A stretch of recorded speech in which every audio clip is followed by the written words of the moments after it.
Thank you so much, Paul, and thank you, Sonia. I'd like to take just a moment to thank 1 Million Cups and Fat Pipe for this opportunity to do this presentation.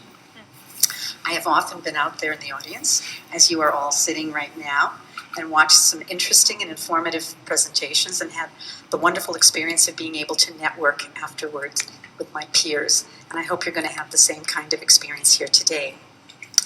My name is Debney Shaw, and I am with Silafantis. It is a decision strategy innovation company. And I'm going to begin by telling you a little bit about who I am, how I came to do this, and why I have the kind of background that would be very suited to what it is I'm doing with decision strategy. I have over 25 years in management, organization, and law, working in diverse areas of experience. Nobody starts out being a kid saying you want to move 18 times and have to change careers in one direction and the next direction and the next, but opportunities concluded, others opened up, and I wanted to maximize my ability to use my talents, so I took advantage of what the next step was, little knowing that down the line I would get to a point where I was able to incorporate a lot of these experiences in the consulting work that I'm doing today. I've mentioned a few of them, and as you can tell, there's really no connection amongst them. I've worked in the broadcasting industry as a unit manager. I've done industrials and presentations. When I was going to law school, I worked with the Homeless Health and Human Services Organization on Skid Row in Los Angeles. I got to see an awful lot of lives sort of disintegrate and then work in order to be able to be reconstructed and moved into another incarnation. And that's what we did at this Homeless Health and Human Services Organization. I worked for the federal courts as a law clerk for 5 years. I watched businesses fall apart, businesses get put back together again, lives fall apart, lives get put back together again. Tremendous, tremendous opportunity to see what works and what doesn't work. Everything that I've done here had to do with decision making. And towards the end, here is the aviation community. I ended up doing international negotiations for an airline. So I ended up having to liaise between the management group and their clients. And that was a very, very interesting, very informative, very educational experience for me. So the other part of it is that I have an ancestry that is quite interesting. I think everybody here in this room, if they were to dig a little bit more deeply into their background, would find some very dramatic, very interesting history that they all have. For me, my parents were young during World War II in Europe, and they ended up having children rather late. So while it should kind of be my grandparents or something like that who had experienced World War II in Europe, I had parents and one grandparent who had gone through these kinds of experiences. My grandmother used to say anybody who survived World War II in Europe down on the ground was a veteran, because there was story upon story upon story. My grandmother was a woman who went through the Russian Revolution, the First World War, the Second World War in Europe, spent some time in a Siberian labor camp because her husband was working with the underground to save people right and left, and ended up being betrayed by somebody, died in the Katyn Forest massacre. There's a whole book here, if not a movie, to that history. But suffice it to say that I learned a lot about their resilience. I learned about their innovation, their ability to work with their internal resources. They had to. My father was in a German labor camp that was liberated by the American Army, and he ended up working as a civilian for the American Army. So there's just this tremendous history that I had in my very immediate life, and these stories were very live and vital for them, and I learned from them. Personal history challenges of social integration. As a result, I was a little bit of an older child than most children around me who just grew up comfortably playing with families that had been here for 2 or 3 generations. And my own interface and integration with them, I was sort of a different person to my peer group. And that was a very early kind of adaptation that I had to deal with in my life. So all of this has brought me to a place where I am able to speak with people about creating vision and activating choice. So what is Silafantis? Silafantis is a thought and process development company. It was founded in 2018. It is actually a rebrand of a company I had back in 2010 called Life Resource Consulting. And the reason I did the rebrand is it seemed too much like life coaching, which I have every respect for, but it isn't exactly what we do here. I don't deal with the what or the why, not in the big umbrella question, but the how. So once you know what and you know why you want to do what you're going to do, Now comes how you're going to implement it. And that's where my work has come in. And being Coelophantus, which is sort of like Raytheon, you don't know what it is till you know what it is, was a much more comfortable fit. So as I said, creating vision, activating choice. This paradigm that I use, and now I'm noticing people are using the word paradigm everywhere. There are certain popularities and cycles in language. And now I'm hearing people use the word paradigm. I've always used the word paradigm because it's a question of working from the inside out rather than the outside in. And I can speak a little bit more to that in the question and answer period. But it can be applied to leadership, management, personal platforms. What is this work? How does this happen? By shifting the paradigm to incorporate subjective awareness, emotional intelligence, adaptive intelligence, and creativity in addition to a rational perspective. Meaning that you don't throw out your rational perspective. And someone with my training never would in management, organization, and law. You're always dealing with the rational perspective.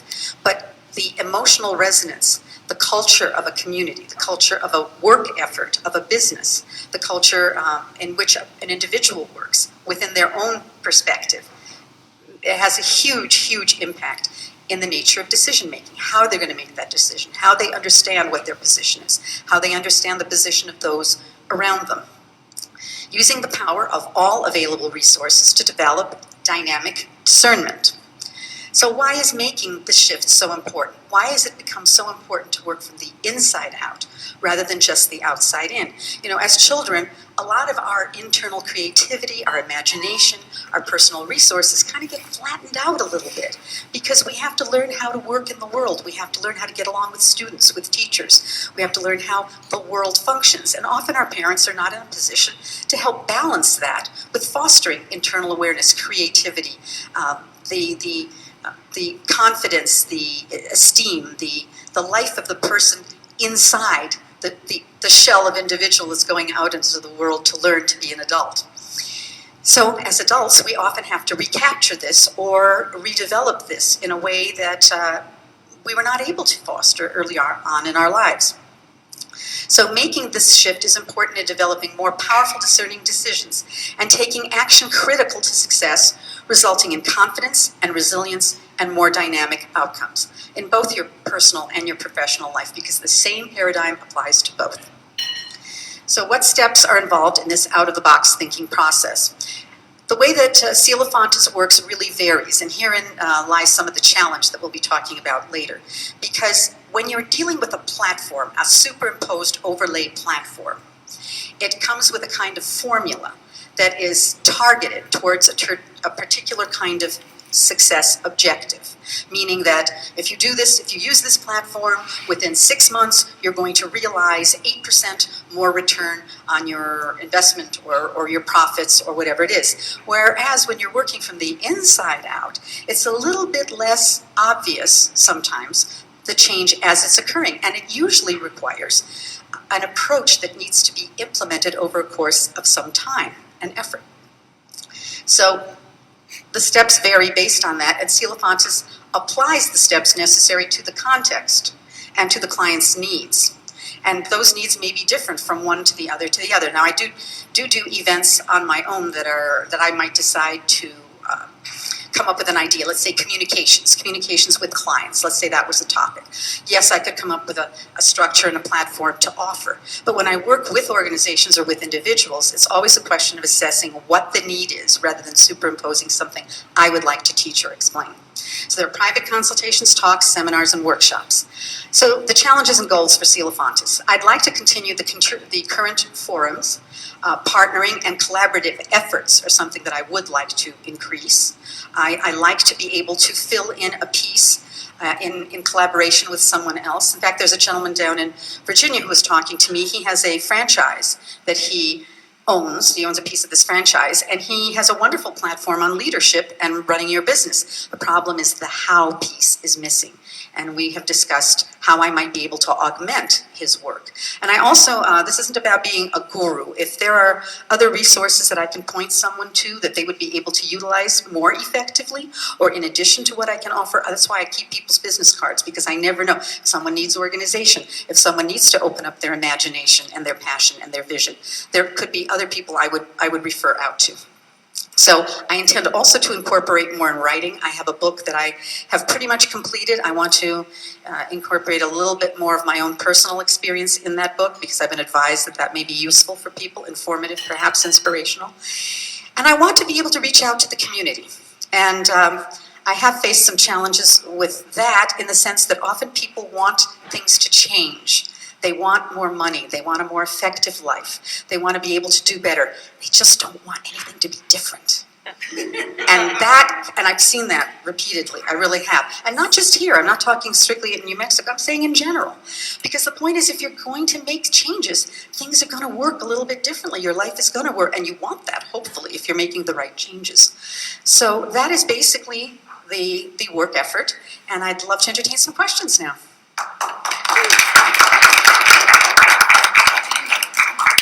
So I'd like to remind everyone, when you ask a question, please give us your name and let us know what organization you're with, and remind you to repeat the question for our Facebook audience. Thank you. All right, go ahead. Brian, I guess that is back. Brian Steiner, I own Events and Custom Software. I've noticed that with my business, one of the issues is that anyone could use technical consulting, development. And it seems like for you, anyone could use help on making decisions with their strategy. So how do you address the general nature of a service business with the need to niche down for marketing and sales purposes? Well, I have to tell you that my target is over-intellectualized decision makers. And that's an interesting target because that could be many different people. I never actually turn anyone away. It's part of the reason that that this company is an LLC and not for profit. Because I did not wish to be limited by a board, for one thing, because I couldn't be sure that there would be sort of a consistent understanding of the direction. And I also wanted to be able to scale my pricing in terms of the fees that I offer. And how do I reach out to people? You know, it's tempting to say that the social media might be the way for me to target, and then I could define people who have this problem, this problem, this problem. And that really could be anyone. Often I get word of mouth, believe it or not. Word of mouth will pass me along. This is not a kind of business that you can actually sell, because while people feel perhaps that they are intrigued by it and they like the idea of it, they really have to be ready to make those changes that will make a difference in their lives. So I can't sell it to people who think, okay, I have this business, I could use somebody to help me. And if they're not really ready to work on it, I usually determine that very quickly. If I'm dealing with the business, I do a free 15-minute consultation, and I allow the business to come to me with whatever their challenge is, and then I determine whether it is something that I can help them with. I don't just take on a client because I think, oh boy, wow, I've gotten this client, now we're going to make it happen. I'll give you an example. I'll give you an example of clients that have come up. I have a client on the professional side in Santa Fe, for example. They needed to shore up their infrastructure. That isn't my passion and my goal. I'm more interested in helping people think out of the box. Well, they were great out of the box, but they were not terrific about their structure. And I actually had to refer somebody who helps develop and structure HR departments to them. That was something that I worked with them on certain issues. Then they had a piece that they needed that I had to bring someone in from the outside. They worked with that person. I had no piece of that. That was their business. And they moved forward. They continue to work on their issues. Another example I will give is in the personal arena. This is not my target type of client, but I worked with a woman for 5 years off and on. She was referred to me. This was in Washington when I was still working under the other company umbrella. And she was afraid she was developing an illness due to the stress she was under. She was in her third failing abusive marriage. She was in her 50s with no BA and unemployed. Well, you can imagine someone coming in like that. My first thought was, do you have a therapist or someone that you can work with? And she said, oh yeah, I've got the therapist. Because that's one thing I don't do. There's no psychological counseling and no legal advice in the context of this work, and I don't mentor children. So I thought, okay, she needs the help, we'll start somewhere. We started with getting her a job, and that took all sorts of steps. And then the first one was a tough one, and she had to leave it because people were kicking her to the curb because she had self-esteem issues that she was working on and on. She eventually did get a fairly stable contract position. Then she tackled the issue with her relationship. She had to let go of that relationship, let go of the beautiful big house she was living in, ended up living in a refurbished basement for a while because that's all she could afford, and decided to go back to school. She wanted to quit school because that was just bending her brain, driving her nuts, and she had to work at the same time. Everyone was telling her, keep going, you got to get that BA. And I told her, look, if this is not something you can do right now, if this is not something that you can push yourself through, it's not about killing yourself. It's about moving yourself forward at a pace that you can handle. Consequently, she went for it. So today she's got a permanent job with the federal government, and she is footloose and fancy-free, thinking of going to graduate school and buying a boat. So that's what happened to her, but she did this. You know, I can talk about that as a success story, whether targeted or not, and I'm thrilled and proud and so happy for her, but she did that. I was just there to help facilitate and be there on the borders of it all. It isn't something that I can claim that kind of credit for. That's a big, long answer to your question, but I do, a lot comes through referrals, and I am working on figuring a way out to target more of the sort of complex thinkers that might be blocked by for one reason or another, to work with on the business side. And on the personal side, I work with anyone who really can benefit from my expertise and that I can help along. Any other questions? Go ahead. Yes, go ahead. Yeah. So hi, my name is Annie Dixali. I am a project management professional, and with over 800,000 certified professionals in this field, how does this fold into that? So the question is how this folds into management consulting? Project management. Project management. Well, for example, how it would fold into project management, it would depend on someone who's coming to me who perhaps has an issue with project management. A lot of that, it depends on the nature of the problem. If this is someone who is a project manager, or it is a company that has project management issues in the way that they structure their project management, the way they bring in their project management. See, it just depends what the kind of angle is, and whether it is something, again, that I believe that I can offer some expertise on based on my huge file cabinet of different kinds of experiences and contexts. So it could be someone personally who is a project manager, who's having challenges because of the culture, because of the community. Perhaps it's communication issues, perhaps it's negotiation issues, perhaps it's organization issues. I might refer to someone who organizes if this is a very, very deep problem with putting that together, because project managers have a variety of different talents and skills that they bring, and it depends who they are as project managers, the nature of projects. Now, if it's highly technical, if, for example, they are highly technical project managers, and they're coming to me because they're thinking I can just sort of solve their issue, and the issue really points to how they're handling the technical aspect of it, I might need to refer them to somebody who actually works in that technical arena, or suggest to them that I know 2 or 3 people out of my list of contacts who might be able to support what they offer. So I hope that answers your question. It just depends where they're coming to me and from what angle. In terms of what... your point of complex thinkers, project managers tend to be Yes, exactly. Exactly. Exactly. Credentialing. Yes. A to Z, like business, technical. That's right. That's right. That's right. And as a global organization and professionals, over 800,000 globally, 210 chapters, this is something I think that Yes. can be incorporated and integrated in the profession, I believe, because there's not, organizationally, I think a lot of companies struggle with the different things that Yes. Yes, yes, I understand. And we were just sort of, the person speaking has just mentioned that there are a lot of different types of project managements, and it's a very large cross-section of talents and skills that they bring to bear, and these talents and skills could benefit from an enhanced decision strategy work, and I would have to say yes, absolutely. Go ahead, please. Go ahead. In Steve Martin's play, Picasso at the La Pina Gilles, there's a question asked of Picasso, where do you get the ideas for what you draw? And he said, if I can imagine it, I can draw it. And you mentioned imagination. I'd like you to talk a little bit about the role that imagination plays. Yes. Well, see, and this is another thing that we could unpack and take a long time discussing, the different elements that fall into subjectivity. When I talk about subjectivity, emotional intelligence, emotional awareness, intuition, imagination, visioning is a huge part of it. I have to tell you, from my humble experience in all the things that I've done, the people I've worked for and with, who are powerful, who are successful, and who are moving their lives forward, whether personally or professionally, are people who definitely draw and rely on their imagination, on their intuitive processes. Einstein was huge on this. I'm sure if you've seen any Einstein quotes, he always pushed imagination and intuition as being the most critical factors in developing your life, in developing your work, and in developing your world. That's what he drew upon the most. And in fact, if you do a lot of reading on different scientists and mathematicians, often a great deal of their solutions and new ideas and innovations in math and science came from when they sort of released that clutch on the rational, on having to be forced to do this and this and this and these syllogistic steps of from this to that, therefore this, and allow themselves to sort of freely imagine. Ideas would come up, and of course then they would have to come up with the rational steps to go with it.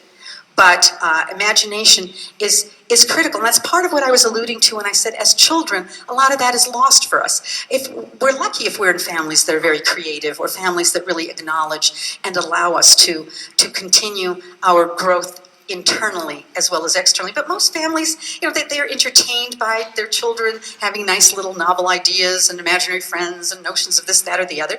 But that's presumed to be something to be grown out of.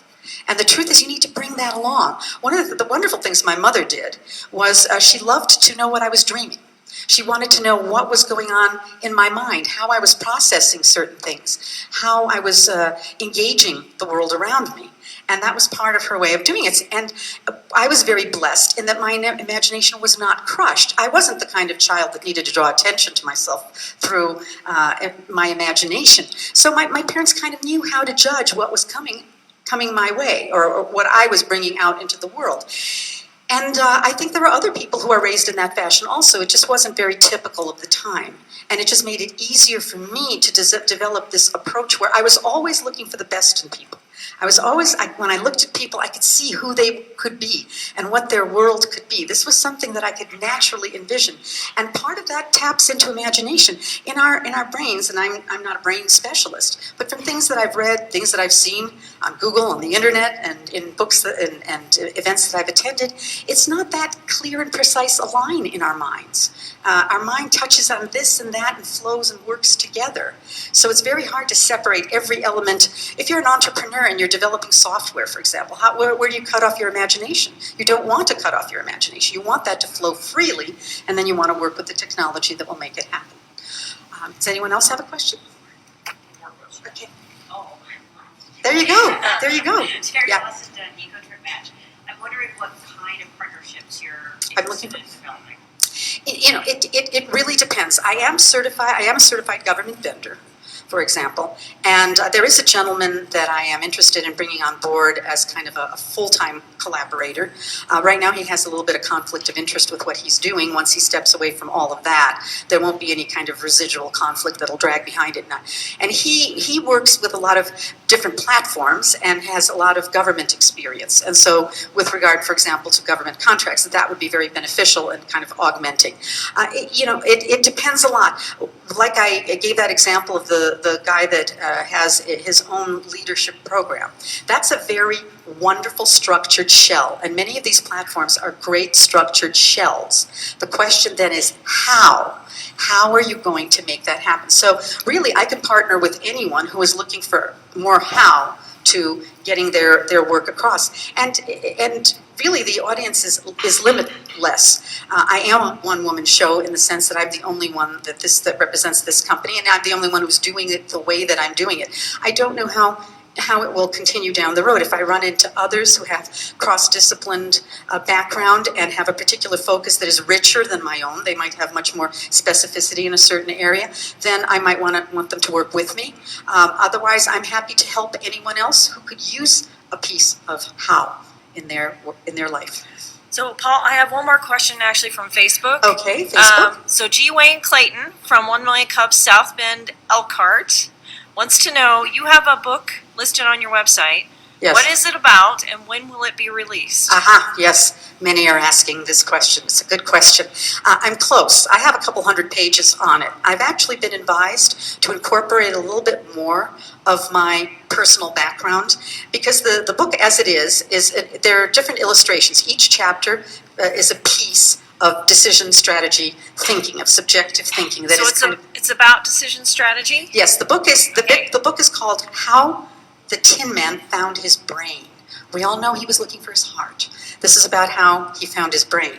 And it does discuss decision strategy, but through storytelling, illustration, example. They're short chapters. I have Okay. about 18 or 20 of them. And when's it going to be released? Hopefully by about the middle of the year we're approaching that. Maybe by September. It'll definitely be this year because I'm very, Okay. very close. I just have to have the time to do it. But thank Okay. you for the question. I appreciate that. Okay.